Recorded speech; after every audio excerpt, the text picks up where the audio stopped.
రాముడు అంతటోడే రావణునికి నచ్చలేదు, కృష్ణుడు అంతటి వాడినే కంసుడు మెచ్చలేదు. అందరికి నచ్చేటట్లు అందరు మెచ్చేటట్లు జీవించాలనుకుంటే అంతకన్నా మూర్ఖత్వం మరొకటి లేదు.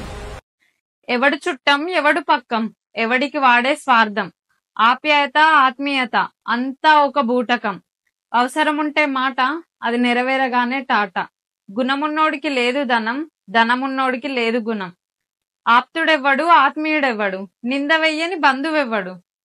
పైసలు మన దగ్గర ఉన్నప్పుడు వచ్చే మనుషులు, అందరిని చూసి ప్రేమ, అవసరం కోసం కలుపుకునే స్నేహం ఇవెప్పటికీ శాశ్వతం కాదు.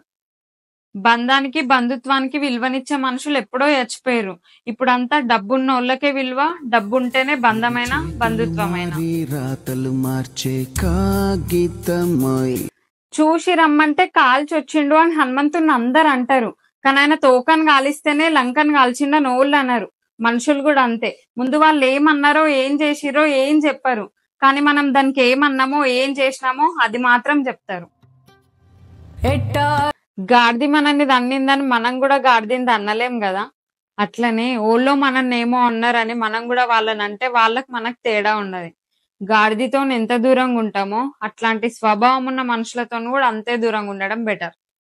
ఊసర వెళ్ళి ఆపదల మాత్రమే రంగులు మారుస్తుంది, కానీ మనుషులు అవసరాన్ని బట్టి రంగులు మారుస్తారు. గొడవ అయితే గాని తెలియదు అసలు ఎవరి మనసులో ఏముంది అనేది.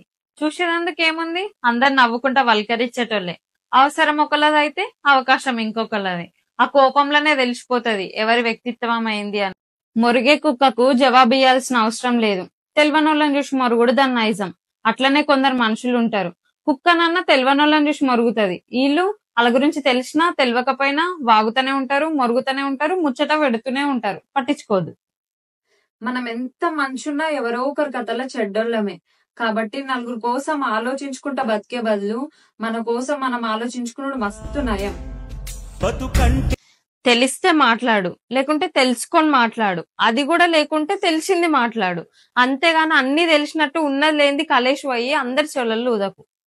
ఇడ ఎవరి జీవితానికి వాళ్ళే న్యాయం చేసుకోలేరు, గాని పక్కల జీవితం విషయానికి వస్తే ప్రతి వాళ్ళు లాయరే, జడ్జిమెంట్ చెప్పడానికి రెడీగా ఉంటారు.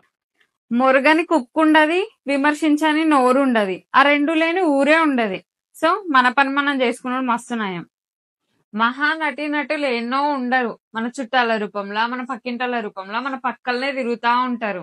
మనం ఏదైనా ముచ్చట చెప్పంగానే మన ముంగట తలకాయ ఊపుతారు, మనం పోగానే అదే ముచ్చట మందితో 100 పేజీలున్న బుక్కులనే బోలెడు అచ్చుతప్పులు ఉన్నప్పుడు 100 సంవత్సరాల బతికిది బుచ్చడు తిప్పలుండవా? ఉంటాయి. సరిదిద్దుకుంటూ సాగిపోవడమే, అది బుక్ అయినా బతుకైనా.